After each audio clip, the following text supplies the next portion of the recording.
नमस्कार, कैसे आप सब लोग। आई थिंक जो टॉपिक अपन ने पिछली क्लासेस में पढ़े थे वो आपको क्लियर हो गए होंगे। आज का जो हमारा टॉपिक है दैट इज सप्लाई। ठीक है, आज के टॉपिक का हमारा मजमून जो है वो सप्लाई। ठीक है, आज हम लोग बात करने वाले हैं सप्लाई में।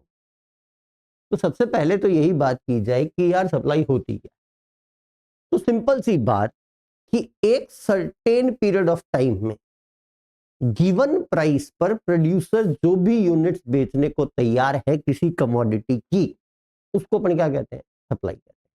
ठीक है, कि supply means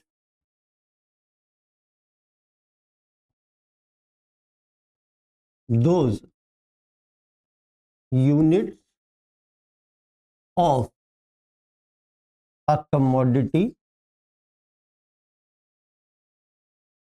which a producer is ready to sell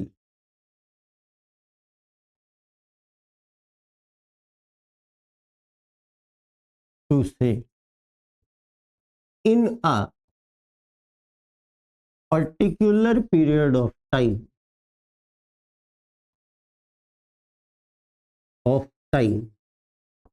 on given price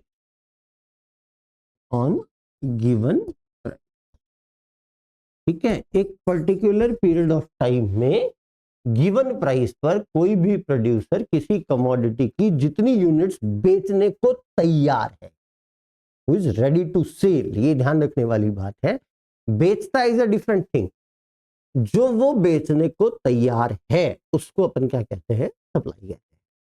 basically क्या होता है, देखो सबसे पहले हम क्या करते हैं, प्रोडक्शन करते हैं। ऑब्वियस सी बात है, प्रोड्यूसर प्रोडक्शन करेगा। प्रोडक्शन करने के बाद इस प्रोडक्शन का वो दो काम करता है। क्या करता है इसके साथ, या तो उसको मार्केट में बेचने को तैयार होता है, तो जो पार्ट वो मार्केट में बेचने को तैयार होता है उसको अपन क्या कहते हैं, सप्लाई कहते हैं। और रेस्ट ऑफ द पार्ट जिसको वो बेचना ना बेच करके अपने पास रख लेता है उसको हम क्या कहते हैं, स्टॉक कहते हैं। तो बेसिकली प्रोडक्शन जो होता है वो सप्लाई और स्टॉक का जोड़ होता है। ठीक है, अब यहां पे एक इंपॉर्टेंट बात है, देखो मोस्ट ऑफ द केसेस में क्या होता है, प्रोडक्शन जो प्रोड्यूसर प्रोडक्शन करता है उसका एक पार्ट तो वो बेचने को तैयार हो जाता है, एक पार्ट वो स्टॉक कर लेता है। ठीक है, तो मोस्ट ऑफ द केसेस में supply will be less than production. ठीक है, बट एक्सट्रीम सिचुएशंस में या एक्सेप्शनल सर्कमस्टांसेस के अंदर प्रोड्यूसर कई बार ये करता है कि वो करंट प्रोडक्शन के साथ साथ, जो उसका करंट प्रोडक्शन है उसके साथ साथ वो पिछला स्टॉक भी क्लियर करने को तैयार हो जाता है। तो ऐसी सिचुएशन में सप्लाई की वैल्यू प्रोडक्शन की वैल्यू से क्या हो सकती है, ज्यादा हो सकती है। ठीक है, पर ऐसा हर बार नहीं होता है। जनरली ऐसा कब होता है, जब प्राइसेस डिक्लाइन करती हैं और प्रोड्यूसर को ये लगता है कि फ्यूचर में प्राइसेस और ज्यादा गिरने वाली, तो उस कंडीशन में वो क्या करता है, अपनी करंट प्रोडक्शन के साथ साथ पुराने स्टॉक को भी क्लियर करने की कोशिश करता है। And in that situation your supply will be greater than production. ठीक है, चलिए अब इसके बाद नेक्स्ट बात आती है कि भाई साहब सप्लाई के डिटर्मिनेंट्स कौन कौन से। अभी तक हमने डिमांड के डिटर्मिनेंट्स पढ़े थे, अब हम बात करते हैं सप्लाई के डिटर्मिनेंट कौन कौन से। तो टॉपिक लिया मैंने determinants of supply. Determinant of supply, तो डिटर्मिनेंट ऑफ सप्लाई में पहला जो डिटर्मिनेंट होता है वो डिमांड की तरह प्राइस ही, और मोस्ट ऑफ द केसेस में प्राइस और सप्लाई के बीच का रिलेशन हमेशा पॉजिटिव होता है। ठीक है, कि प्राइस अगर बढ़ेगी तो सप्लाई बढ़ेगी और प्राइस घटेगी तो सप्लाई घटेगी, as per the law of supply, जिसको हम आगे पढ़ने वाले हैं। दूसरी बात आती है कॉस्ट ऑफ प्रोडक्शन।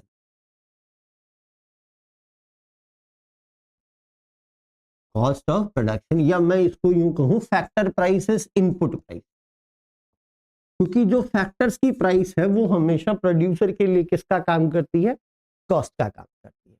तो या तो हम इसको फैक्टर प्राइसेस कह लें या कॉस्ट ऑफ प्रोडक्शन कह लें, बात एक ही है। देखिए कॉस्ट ऑफ प्रोडक्शन जब ज्यादा आएगा तो ऑब्वियस सी बात है प्रोडक्शन कम होगा, और जब प्रोडक्शन कम होगा तो सप्लाई भी क्या होगी, कम होगी। और अगर कॉस्ट ऑफ प्रोडक्शन कम आएगा तो सप्लाई ज्यादा होगी। तो इसका मतलब इन दोनों के बीच का जो रिलेशन है वो हमेशा कैसा होता है, नेगेटिव होता है, कि कॉस्ट ऑफ प्रोडक्शन अगर बढ़ता है तो सप्लाई कम हो जाती है, और कॉस्ट ऑफ प्रोडक्शन अगर कम होता है तो सप्लाई बढ़ जाती है। ठीक है, तीसरी बात करते हैं, third, that is price of related goods.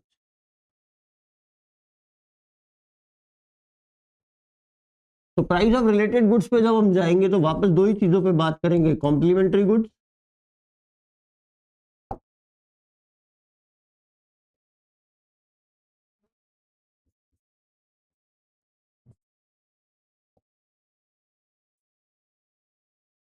Goods, and second one are substitute. ठीक है, पहले बात करते हैं हम कॉम्प्लीमेंट्री गुड्स की। कॉम्प्लीमेंट्री गुड्स के केस में प्राइस ऑफ एक्स और सप्लाई ऑफ वाई के बीच में हमेशा पॉजिटिव रिलेशन। ठीक है, क्यों होता है मैं समझाता हूं अभी। क्योंकि देखिए, जब प्राइस ऑफ एक्स बढ़ेगा, प्राइस ऑफ एक्स बढ़ा तो ऑब्वियस सी बात है सप्लाई ऑफ एक्स बढ़ेगा। तो सप्लाई ऑफ एक्स जब बढ़ेगा तो एक सिंपल सी बात है कि उसको कॉम्प्लीमेंट करने के लिए आपको सप्लाई ऑफ वाई भी क्या करनी पड़ेगी, इंक्रीज करनी पड़ेगी, क्योंकि दोनों एक दूसरे के बिना बेकार। ठीक है, तो यहां सप्लाई ऑफ वाई भी क्या हो जाएगी, बढ़ जाएगी। ठीक है, और अगर प्राइस ऑफ एक्स डिक्रीज होता है तो सप्लाई ऑफ एक्स डिक्रीज होगा, सप्लाई ऑफ एक्स के डिक्रीज होते के साथ ही सप्लाई ऑफ वाई भी क्या हो जाएगा, डिक्रीज हो जाएगा। तो यहाँ पे इन दोनों के बीच का रिलेशन कैसा आया, पॉजिटिव। ठीक है, ऑन द अदर हैंड जब हम बात करते हैं सब्स्टिट्यूट्स की, तो प्राइस ऑफ एक्स और सप्लाई ऑफ वाई के बीच का रिलेशन जो होता है वो नेगेटिव होता है। ऐसा होता है, नेगेटिव। क्यों होता है, क्योंकि देखो प्राइस ऑफ एक्स जब हम बढ़ाएंगे तो हम सप्लाई ऑफ एक्स को बढ़ाएंगे। ठीक है, लेकिन उसके सब्स्टिट्यूट की सप्लाई हम क्या कर देंगे, कम कर देंगे। कई बार आप मार्केट में देखते हो इस तरह की चीजें, जो प्रोड्यूसर बेचने वाला होता है वो क्या कहता है, भाई साहब ये ले लो। ठीक है, वो दूसरे को नहीं देता, कारण क्या है, क्योंकि उसमें उसको प्राइस ज्यादा मिल रही है, तो वो उसकी सप्लाई तो बढ़ाने को तैयार है, लेकिन दूसरे की सप्लाई को बढ़ाने को तैयार नहीं होता, वो कम कर देता। ठीक है, या हम इसको दूसरे लॉजिक से भी समझ सकते हैं कि जब आप सप्लाई ऑफ एक्स बढ़ाएंगे तो आपको रिसोर्सेज चाहिए, तो रिसोर्सेज कहां से आएंगे, वाई की सप्लाई को कम करके उन रिसोर्सेज को शिफ्ट किया जाता है कहां पर, एक्स पर, और एक्स की सप्लाई क्या हो जाएगी, इंक्रीज हो जाएगी। ठीक है, तो ये बेसिकली ये जो रिलेशन था वो डिमांड में अपोजिट चलता है, कि डिमांड में कॉम्प्लीमेंट्री गुड्स के केस में एक्स और वाई का रिलेशन नेगेटिव होता है और सब्स्टिट्यूट के केस में पॉजिटिव होता है, लेकिन सप्लाई में प्राइस ऑफ एक्स और सप्लाई ऑफ वाई के बीच का रिलेशन तो होता है पॉजिटिव, और सब्स्टिट्यूट्स के अंदर प्राइस ऑफ एक्स और सप्लाई ऑफ वाई के बीच का रिलेशन क्या होता है, नेगेटिव होता है। ठीक है, चलिए इसके बाद नेक्स्ट जो डिटर्मिनेंट होता है वो होता है टेक्नोलॉजी।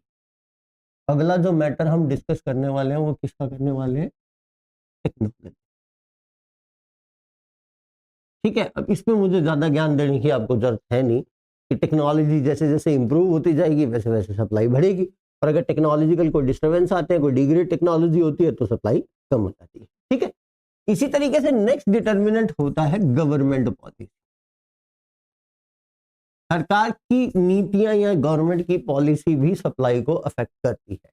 अगर ये फेवरेबल है तो सप्लाई बढ़ेगी। जैसे आजकल आप देख रहे हो मोदी जी का बड़ा एक एम्बिशियस मामला चल रहा है कि सोलर पैनल के पीछे वो लठ लेके पड़े।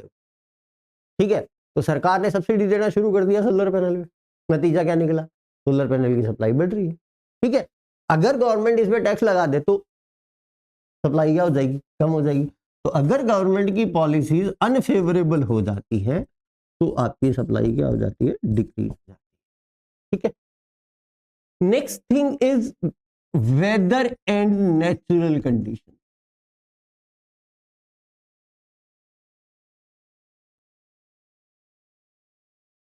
कंडीशन देखिए, ये जो चीज होती है ये जनरली अफेक्ट करती है एग्रीकल्चरल गुड्स की सप्लाई। ठीक है, अगर वेदर फेवरेबल है, मानसून बढ़िया आ गया, बरसात बरसात बढ़िया होगी, तो ऑब्वियस सी बात है क्रॉप अच्छी होगी, क्रॉप अच्छी होगी तो सप्लाई भी क्या होगी, बढ़ेगी।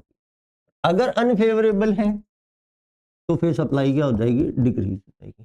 जैसे अभी आप देख रहे हो कि पंजाब में बाढ़ की स्थिति है, फसल खराब हो गई, अगर इन केस तो फसल खराब होगी तो मार्केट में एग्रीकल्चर प्रोडक्ट्स की सप्लाई क्या हो जाएगी, कम हो जाएगी, क्योंकि प्रोडक्शन कम होगा तो सप्लाई भी क्या हो जाएगी, कम हो जाएगी। ठीक है, लास्ट डिटर्मिनेंट होता है future expectation about price,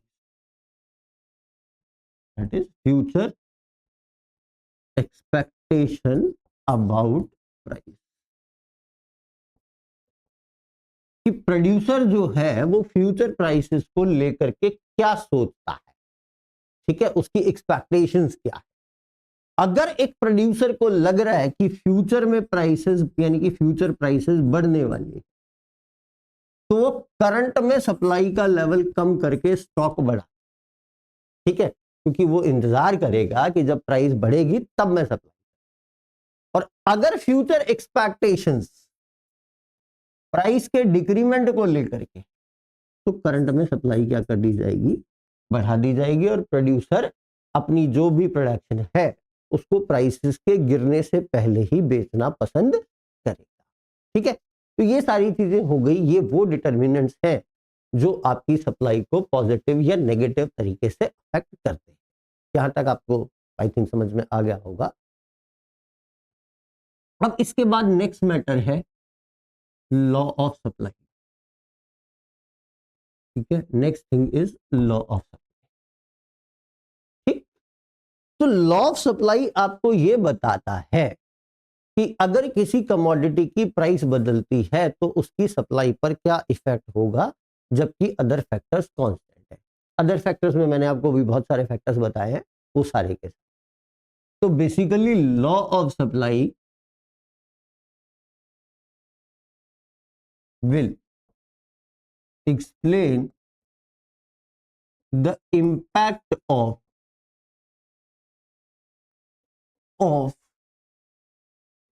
change in price on supply of commodity when other factors are constant, ठीक है। ये तो मैंने कहा कि बताएगा।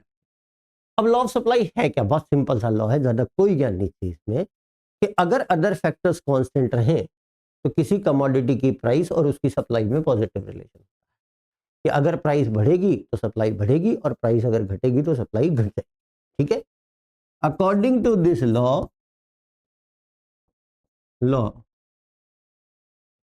if other factors remains constant, then there will be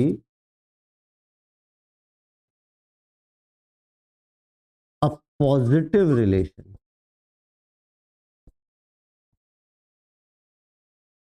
between price and supply of commodity.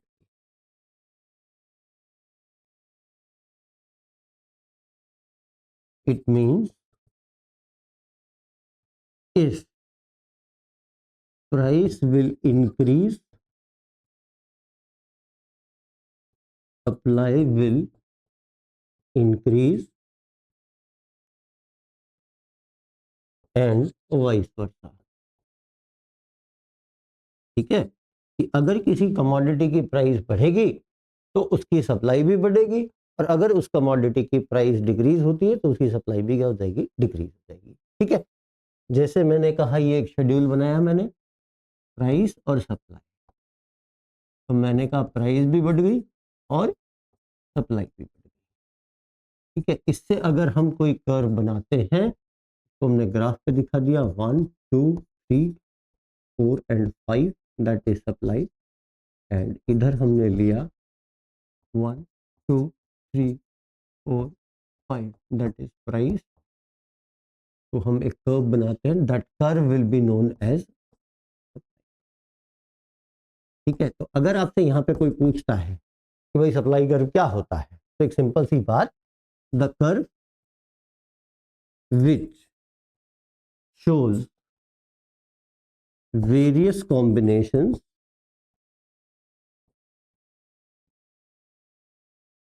of price and supply will be called supply curve। ठीक है, ऐसा कोई भी कर्व जो किसी कमोडिटी की प्राइस और सप्लाई के डिफरेंट कॉम्बिनेशंस को बताता है, उस कर्व को अपन क्या कहते हैं, सप्लाई कर्व कहते हैं। ठीक है, चलिए अब इसकी थोड़ी सी टेक्निकल चीजों पे चलते हैं। जैसे हम डिमांड में बात करी थी, वही चार चीजें जो डिमांड में हमने पढ़ी थी, एक्सटेंशन, कॉन्ट्रैक्शन, इंक्रीमेंट और डिक्रीमेंट। ठीक है, तो सबसे पहले हमने लिया extension of supply, of supply. ठीक, अभी थोड़ी देर पहले मैं आपसे एक बात कर रहा था कि सप्लाई किन किन चीजों पर डिपेंड करती है। तो हमने कहा सप्लाई प्राइस पे भी डिपेंड करती है, हमने कहा सप्लाई कॉस्ट पे भी डिपेंड करती है, हमने कहा टेक्नोलॉजी पे भी डिपेंड करती है, इस पर उस पर बहुत सारी चीजों पे बात हुई हमारी, है ना। तो अगर अदर फैक्टर्स कांस्टेंट रहते हैं, factors remains constant, constant and producer increases supply unit due to increase in price, then it is called extension of supply of supply।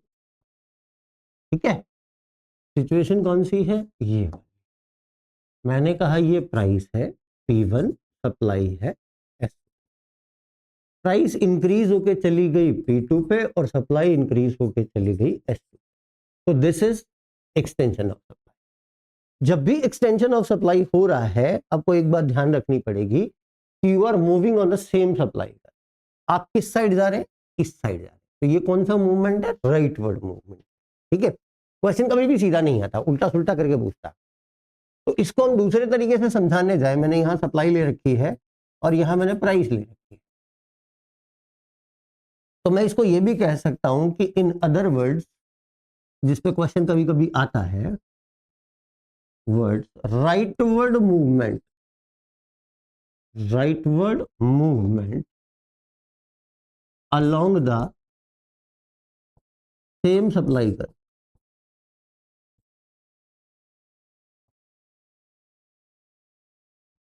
is called extension of supply of supply। ठीक है, supply curve पर single, एक ही supply curve पर अगर हम rightward move कर रहे हैं तो इसको हम क्या बोलेंगे, एक्सटेंशन ऑफ सप्लाई बोलते हैं। ठीक है, नेक्स्ट बात आती है जस्ट इसके opposite, contraction of supply of supply. ठीक है, कॉन्ट्रैक्शन ऑफ सप्लाई क्या होता है, एक्सटेंशन ऑफ सप्लाई का जस्ट अपोजिट होता है कि अगर अदर फैक्टर्स कांस्टेंट रहते हैं और प्राइस के डिक्रीज होने की वजह से प्रोड्यूसर सप्लाई यूनिट्स को कम कर देता है, तो इसको हम क्या कहते हैं, कॉन्ट्रैक्शन ऑफ सप्लाई कहते हैं। ठीक है, कि if other factors remain constant and producer decreases supply unit due to decrease in price,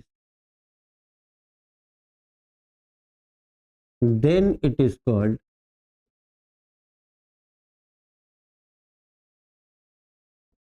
contraction of supply of supply।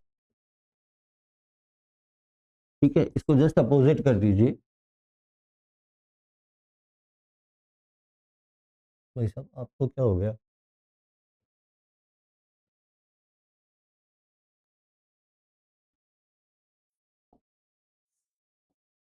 मैंने कहा प्राइस P1 थी, सप्लाई S1 थी, प्राइस डिक्रीज होके P2 पे आ गई और सप्लाई डिक्रीज होके S2 पे चली गई। तो this will be supply and this is price. अब यहाँ पे आपको एक चीज दिख रही होगी कि हमारा जो मूवमेंट हो रहा है वो सेम सप्लाई कर्व पर लेफ्ट साइड में हो रहा है। ठीक है, पहले हम यहाँ थे, अब कहाँ गए, यहाँ पे आ गए। तो हम इसको इस तरीके से भी एक्सप्लेन कर सकते हैं कि the leftward movement along the same supply curve, that is contraction of supply. ठीक है, तो in other words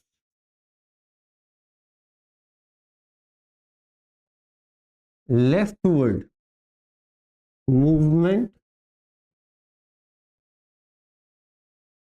along the same supply curve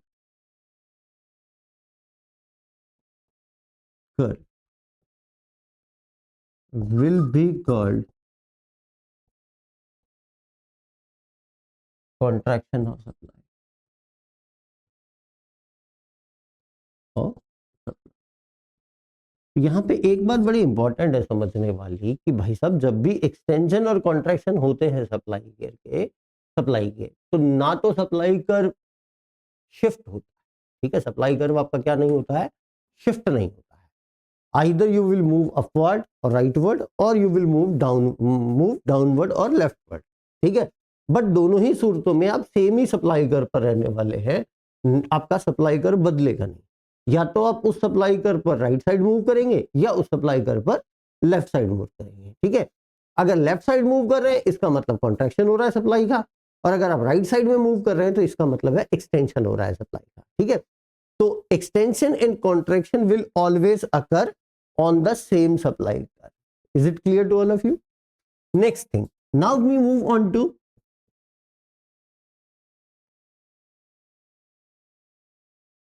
increment of supply। ठीक है, तो before we study increment of the supply हम पीछे वापस जाते हैं एक बार को कि भाई साहब जब हमने एक्सटेंशन और कॉन्ट्रैक्शन करे तो क्या चेंज हुआ और क्या कांस्टेंट रहा। ठीक है, तो हमने वहां देखा कि अदर फैक्टर्स तो रहे कांस्टेंट और प्राइस हुई चेंज। अब जब हम इंक्रीमेंट और डिक्रीमेंट पढ़ेंगे तो ये फिनोमिना रिवर्स हो जाएगा। रिवर्स होने का मतलब प्राइस तो आपकी रहेगी कांस्टेंट और अदर फैक्टर्स क्या हो जाएगा, चेंज हो जाएगा। ठीक है, तो अगर प्राइस कांस्टेंट है, if price remains constant and producer increases supply unit due to a favorable change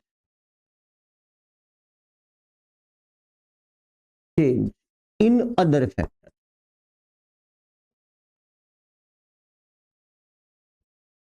like cost, technology, etc. Then it is called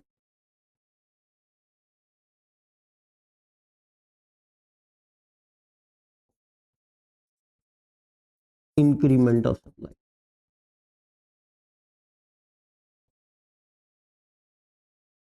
तो सिचुएशन कौन सी है, ये वाली। मैंने कहा प्राइस थी P, सप्लाई थी S1। प्राइस P पे रही लेकिन आपका सप्लाई का चेंज हो गया, राइट साइड चला और आपकी सप्लाई S1 से बढ़कर के कितनी हो गई, this is increment of supply. ठीक है, तो हम इसको ऐसे भी कह सकते हैं कि अगर सप्लाई का राइटवर्ड शिफ्ट हो रहा है तो इसका मतलब क्या है, इंक्रीमेंट ऑफ सप्लाई। तो इन अदर वर्ड्स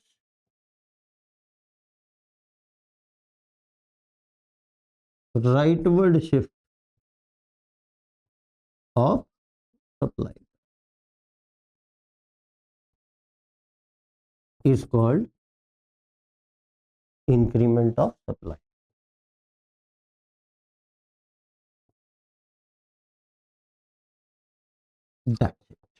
ठीक है, फिर नेक्स्ट बात आती है, जस्ट अपोजिट चलते हैं अपन डिक्रीमेंट ऑफ सप्लाई पे। ठीक है, तो डिक्रीमेंट ऑफ सप्लाई क्या होगा,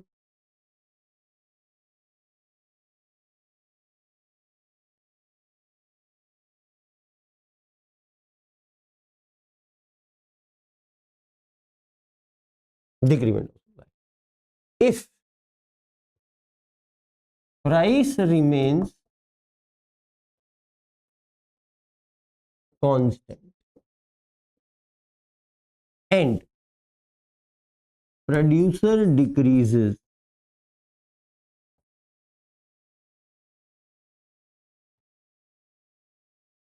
supply unit of commodity due to an unfavorable change in other factors, then it is called decrement of supply.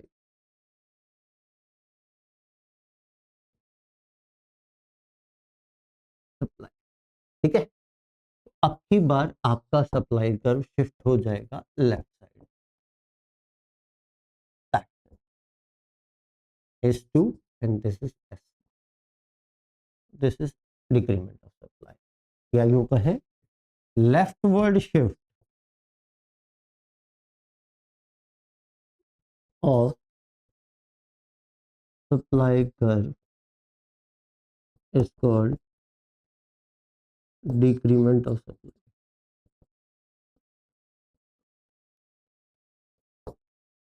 ठीक है, तो ये हो गया आपका इंक्रीमेंट और डिक्रीमेंट। तो बिल्कुल क्लियर कट दिमाग में बिठा लो भाई साहब, दो चीजें हैं कि एक, कभी भी एक्सटेंशन कॉन्ट्रैक्शन में प्राइस बदलेगी, अदर फैक्टर्स कांस्टेंट रहेंगे, और जब भी प्राइस बदलेगी तो आपका सप्लाई कर्व सेम रहेगा। ठीक है। ऑन द अदर हैंड जब भी डिक्रीमेंट और इंक्रीमेंट होंगे तो प्राइस कांस्टेंट रहेगी, अदर फैक्टर्स बदलेंगे। ठीक है। अदर फैक्टर्स एक साथ नहीं बदलते, कभी भी एक का इफेक्ट होता है, चाहे वो कॉस्ट बदल गई, चाहे वो टेक्नोलॉजी बदल गई है, व्हाटएवर चीजें हैं। तो जब भी अदर फैक्टर्स बदलेंगे तो जो कि प्राइस आपकी कांस्टेंट है, तो उस कंडीशन में आपका सप्लाई कर्व क्या हो जाएगा, शिफ्ट हो जाएगा। अगर राइटवर्ड शिफ्ट होता है तो इंक्रीमेंट होता है, और लेफ्टवर्ड शिफ्ट होता है तो डिक्रीमेंट होता है। ठीक है। चलिए, अब इसके बाद नेक्स्ट बात आती है, मोटा मोटी सप्लाई का सारा अड़ंगा मैंने आपको बता दिया, क्योंकि इतना ही, अब बेसिक इकोनॉमिक्स तो आप पढ़ नहीं रहे हैं, जनरल नॉलेज के पॉइंट ऑफ व्यू से पढ़ रहे हैं, तो इतना मोर देन सफिशिएंट होता है। अब इसके बाद अगला मुद्दा आता है elasticity of supply of supply.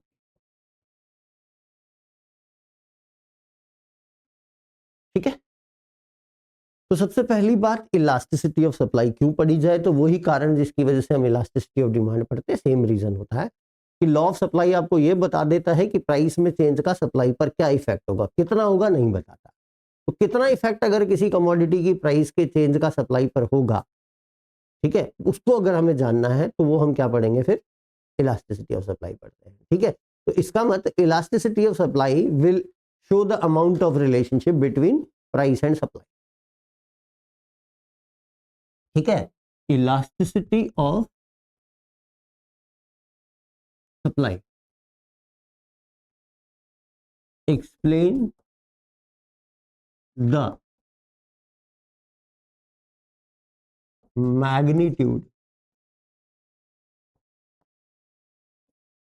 of the relationship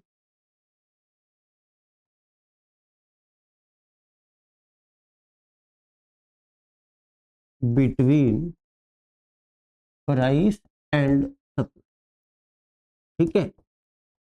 क्या बताता है, प्राइस और सप्लाई के बीच का जो रिलेशन है उसके मैग्नीट्यूड है, उसके अमाउंट को बताता है। क्लियर है क्या? तो जैसे डिमांड की इलास्टिसिटी थी, सेम सप्लाई की इलास्टिसिटी है कि if other factors remains constant,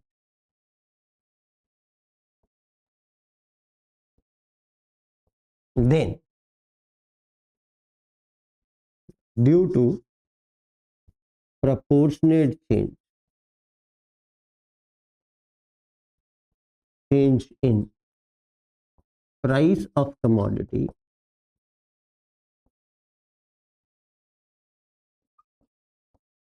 the proportionate change in supply is called elasticity of supply.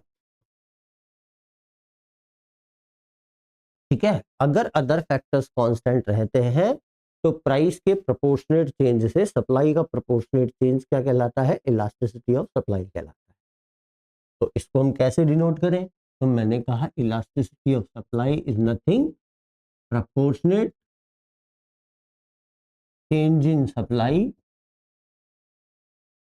Supply किसकी वजह से?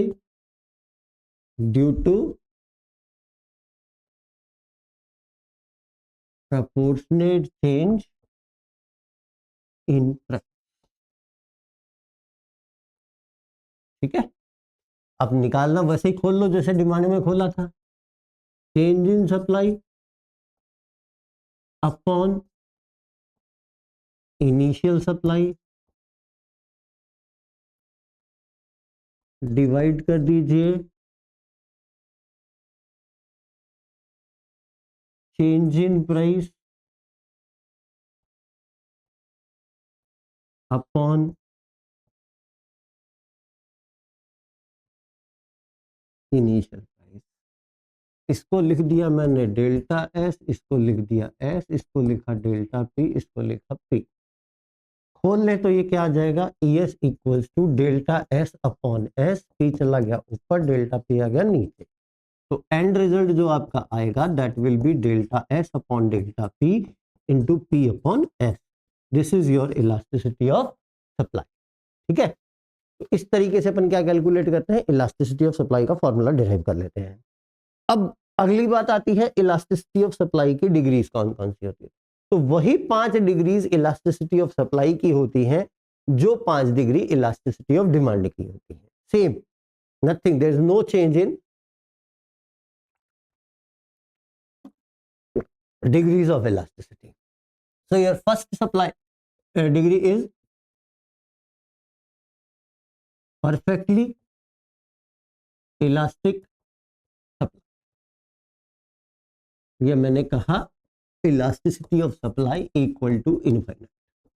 ठीक है, कि अगर आपकी प्राइस मोर और लेस कांस्टेंट है, या मैं कहूं कि प्राइस में नाम मात्र का चेंज हो रहा है और सप्लाई में एक बहुत बड़ा चेंज हो जाता है, तो ऐसी सिचुएशन में आपकी सप्लाई क्या होती है? परफेक्टली इलास्टिक या इनफाइनाइट इलास्टिक होती है। ठीक है, इफ प्राइस मोर और लेस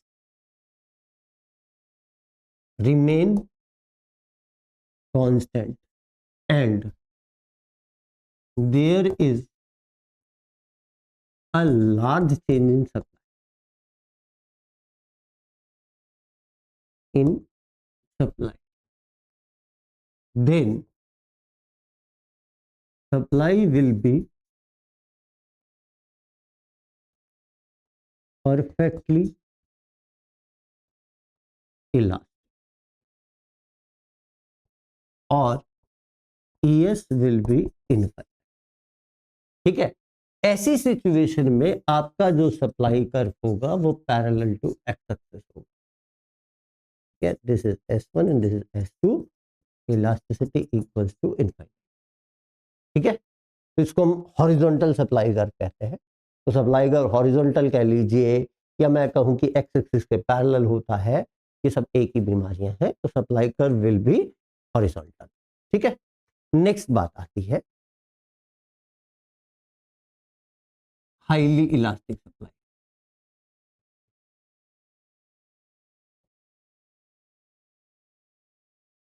या मैं कहूं सप्लाई की इलास्टिसिटी ग्रेटर देन पर, इसको बहुत सारी जगह पर इलास्टिक सप्लाई भी कहते हैं, बात एक ही है। हाईली इलास्टिक सप्लाई कह लीजिए या इलास्टिक सप्लाई कह लीजिए।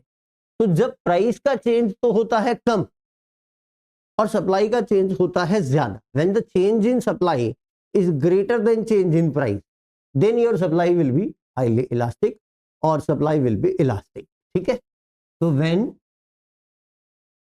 Change in supply is greater than change in price, then supply will be highly elastic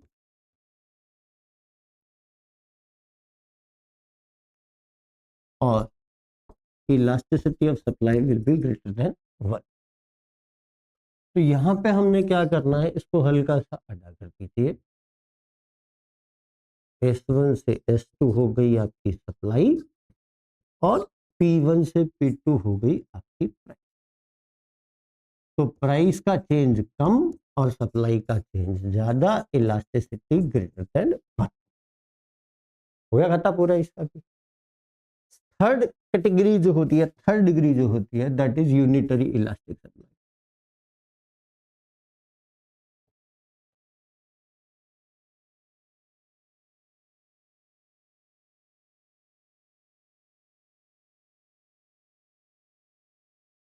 equal to 1। तो जब सप्लाई का चेंज और प्राइस का चेंज दोनों चेंजेस आपस में क्या हो जाए, इक्वल हो जाए, तब आपकी इलास्टिसिटी क्या होती है, इक्वल टू 1 होती है सप्लाई की, या यूं कहूं कि सप्लाई यूनिटरी इलास्टिक होती है। ठीक है। When change in supply is equal to change in price, then supply will be unitary elastic या ES will be equal to। ठीक है। तो ऐसे केस में जितना चेंज आपका प्राइस में होगा उतना ही चेंज आपका सप्लाई में होगा। Both changes will be equal to each. P1 से P2 जितना चेंज हो रहा है उतना ही चेंज S1 से S2 का होने वाला है। In that case your elasticity will be equal to 1। तो मैंने यहां लिखा सप्लाई और यहां लिखी मैंने प्राइस। ठीक है। तो ये हो गई आपकी तीसरी degree, that is unitary elastic supply. उसके बाद चौथी चीज पे बात आती है, वो आती है in elastic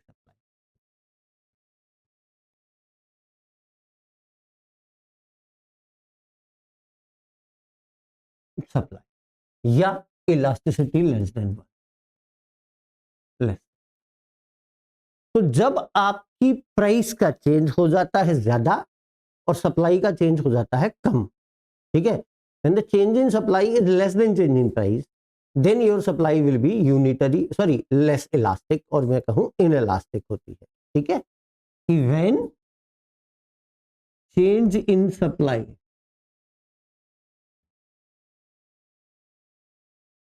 is less than change in price, then supply will be inelastic और ES will be less than 1। ठीक है। यहां पर आपका सप्लाई कर और ज्यादा वर्टिकल की तरफ चला जाएगा, हालांकि वर्टिकल नहीं होगा बट क्लोज टू वर्टिकल हो जाएगा। That is S1 to S2 and price is P1 to P2। ठीक है। तो प्राइस का चेंज ज्यादा, सप्लाई का चेंज कम, इलास्टिसिटी हो गई लेस देन 1। ठीक। तो ये हो गई आपकी चौथी degree, that is in elastic supply. अब लास्ट बात आती है परफेक्टली इन इलास्टिक सप्लाई, या मैं कहूं elasticity of supply is equal to 0। तो जब भाई साहब आप प्राइस में मर्जी आए जितना चेंज, आपकी सप्लाई पर इसका कोई असर नहीं हो रहा है, इसका मतलब आपकी सप्लाई कांस्टेंट बनी हुई है, तो उस सिचुएशन में इलास्टिसिटी ऑफ सप्लाई की वैल्यू 0 हो जाएगी या सप्लाई परफेक्टली इनइलास्टिक हो जाएगी। ठीक है। तो last one is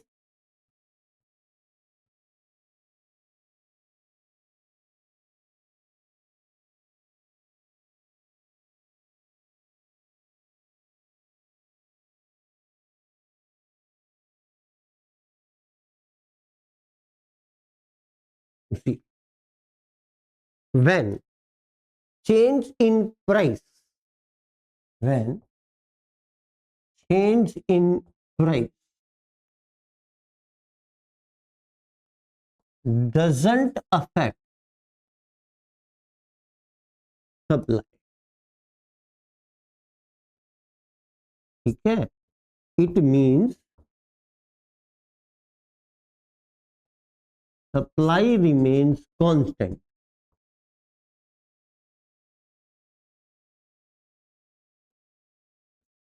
Constant. Then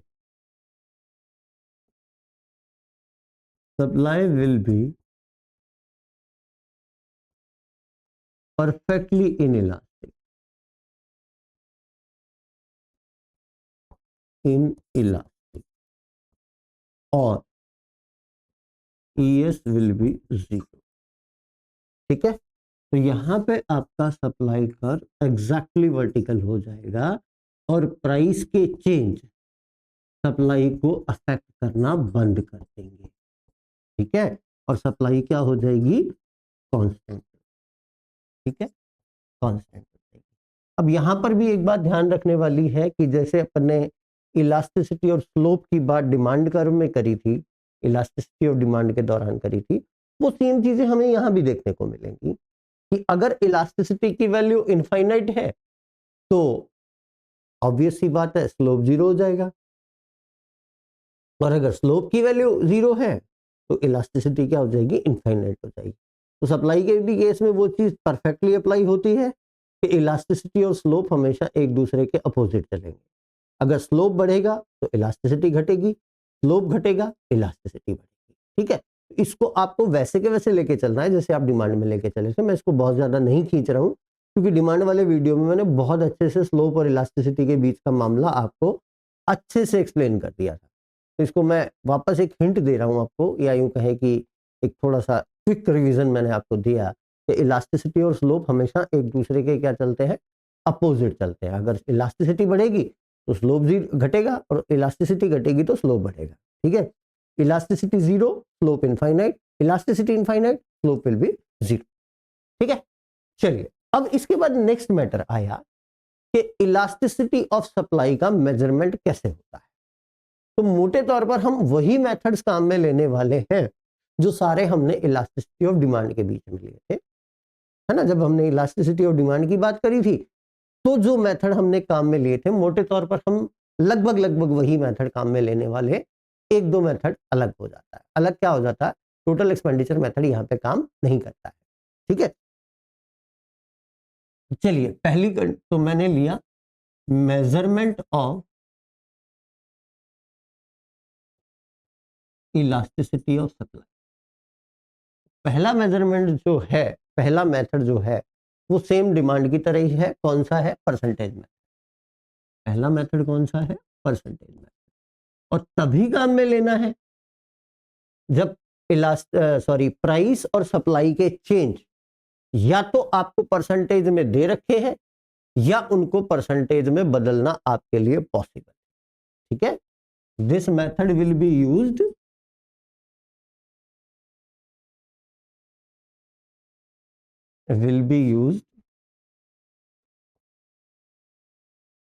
when the changes of price and supply are given in percentage or it is possible to convert them in percentage.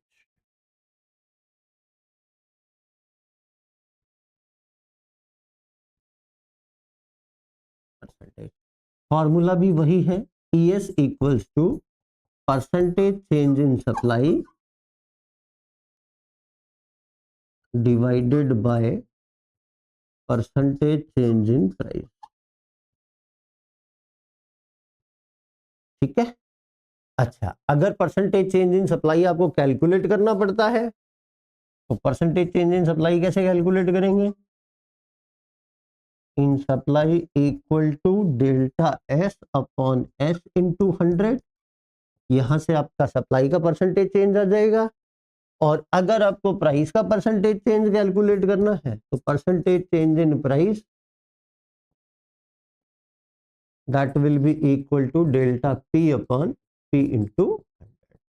Same pattern will be followed जो हमने demand में follow किया था। इसमें कुछ भी additional या exceptional नहीं है। ठीक है, सेम तरीके से हम इलास्टिसिटी और डिमांड कैलकुलेट करते हैं और उसी टाइप के फॉर्मूले से हम इलास्टिसिटी ऑफ सप्लाई को भी कैलकुलेट कर सकते हैं। देखो, जो बड़ा चेंज आता है वो दूसरे मेथड में आता है। ठीक है, तो जो दूसरा मेथड हम पढ़ने वाले हैं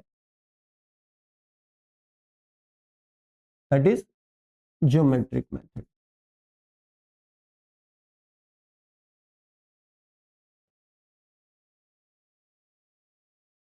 ज्योमेट्रिक ज्योमेट्रिक मेथड हम तब पढ़ते हैं या तब काम में लेते हैं जब हमें सप्लाई करके किसी पर्टिकुलर पॉइंट पर इलास्टिसिटी ऑफ सप्लाई की वैल्यू कैलकुलेट करनी होती है।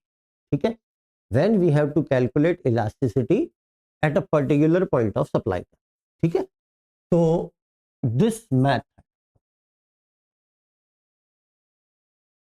will be used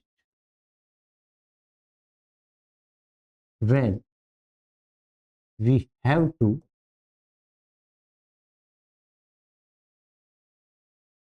calculate elasticity of supply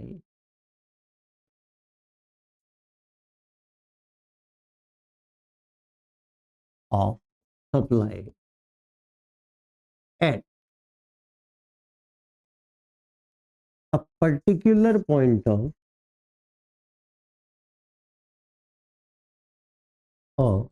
supply।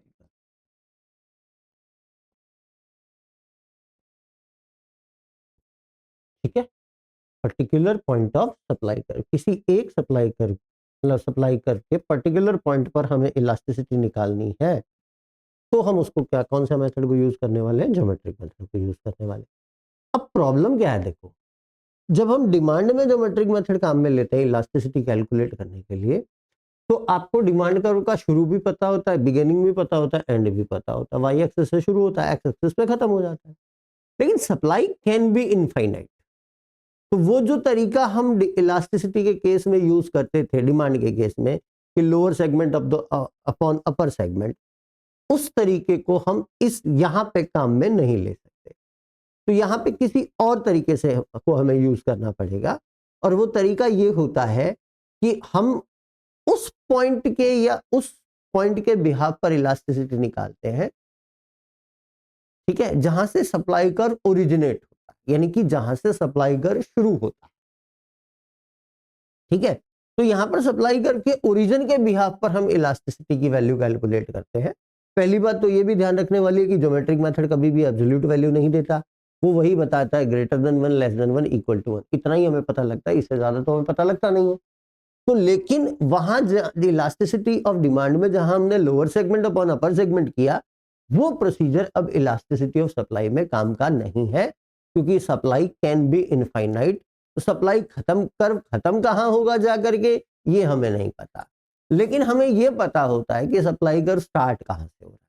तो बेसिकली सप्लाई कर्व का जहां ओरिजिन हो रहा है, ओरिजिनेट जहां से सप्लाई कर्व होता है, उसके बिहाफ पर हम इलास्टिसिटी ऑफ सप्लाई कैलकुलेट करते हैं बाय यूजिंग ज्योमेट्रिक मेथड। ठीक है, तो इसमें तीन कंडीशन होती हैं, सीधी सीधी बहुत सिंपल सिंपल सी तीन कंडीशंस होती हैं। पहली condition,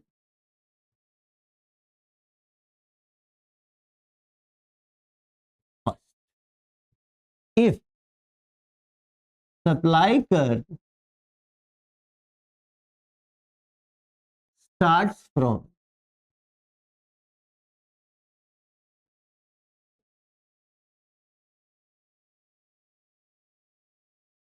x axis, then at any point of this supply curve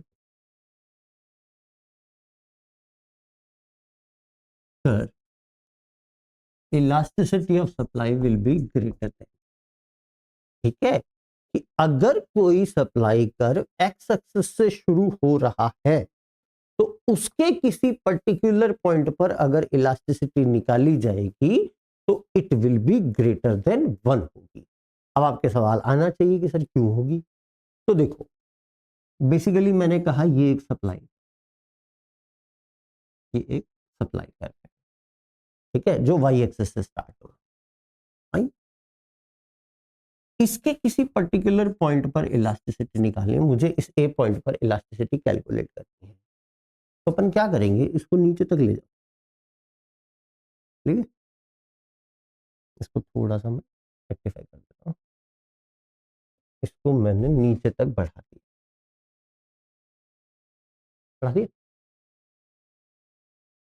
इसका मैंने और इसको मैंने नीचे उतार लिया। यहाँ पे ये ओरिजिन है, इसको नाम दे दिया मैंने एम और इसको दे दिया, this is your supply and this is your price, ठीक है। अब यहाँ पे हम एक फॉर्मूला काम में लेते हैं, बेसिकली जब हमें ज्योमेट्रिक मेथड काम में लेना होता है तो फॉर्मूला ये है कि the actual distance of supply curve on x axis will be divided by distance from origin, ठीक है।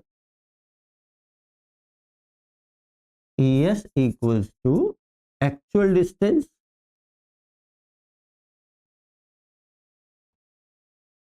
on x-axis divided by distance from origin,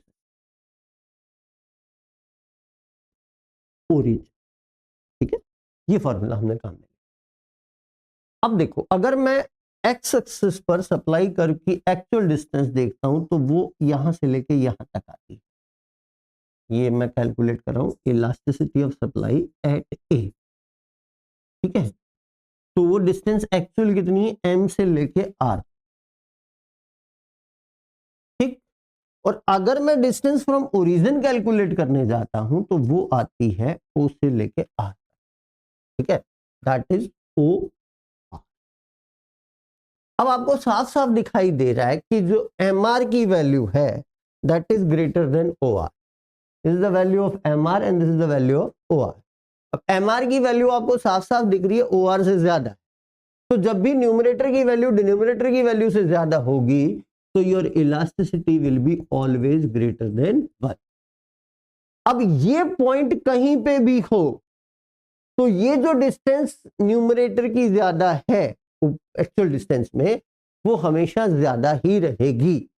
तो उस कंडीशन में इलास्टिसिटी ऑफ सप्लाई की वैल्यू हमेशा एक से ज्यादा आएगी ही आएगी, इसका कोई इलाज नहीं, ठीक है।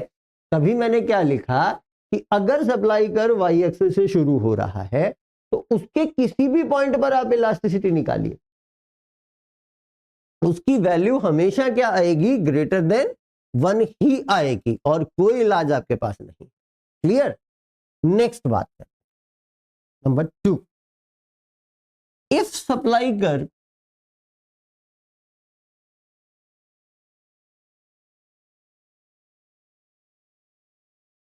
starts from x axis, then at any point of this supply curve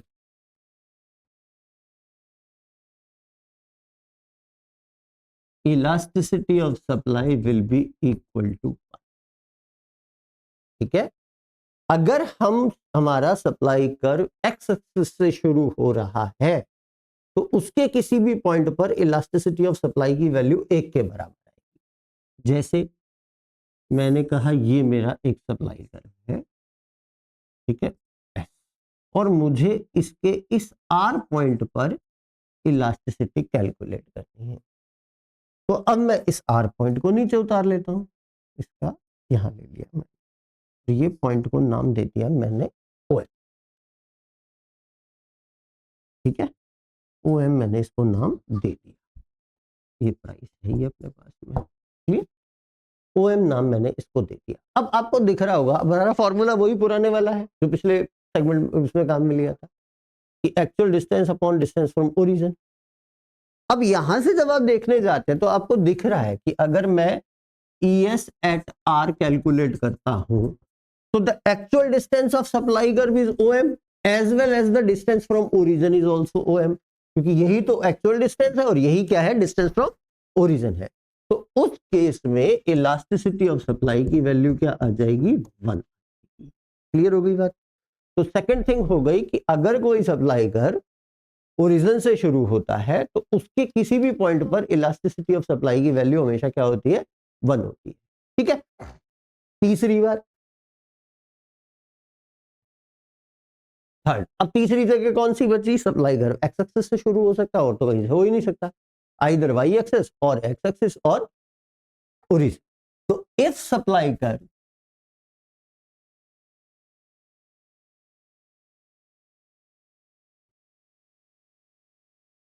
start from x axis then at any point of this supply curve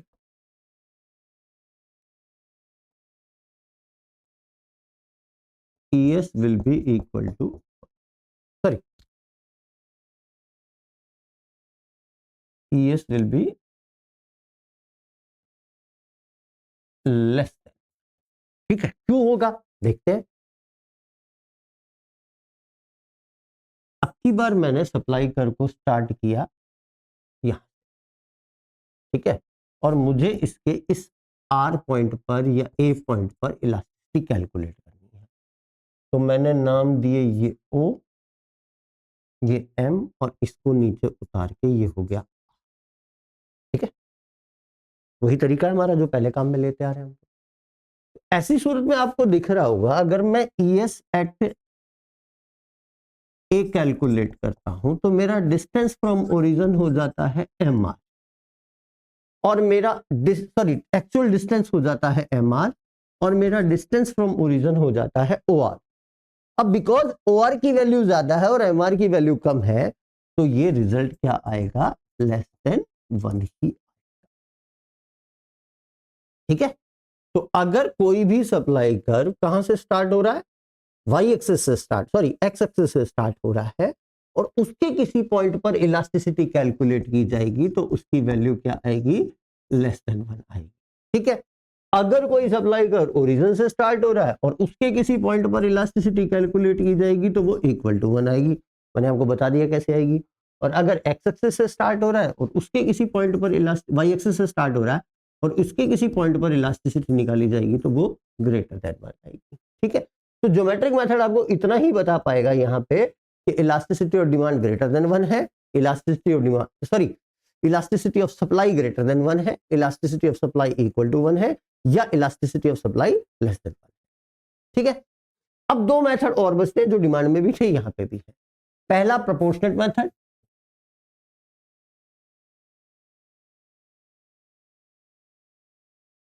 method और दूसरा हमारा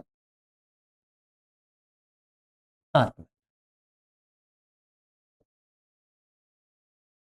ठीक है, ये यूज किया जाएगा पॉइंट इलास्टिसिटी के लिए और ये यूज किया जाएगा elasticity between two point, between two point of supply. ठीक है, यहां पे जो फॉर्मूला हम यूज करने वाले हैं that will B delta S upon delta P into P upon S. यहां पर हमारा फॉर्मूला होता है delta S upon delta P into P upon S, यानी कि हम जो इलास्टिसिटी ऑफ सप्लाई निकालेंगे वो इनिशियल प्राइस और इनिशियल के बिहाफ पर निकालेंगे, तो वो एक पर्टिकुलर पॉइंट पर निकाली जाएगी।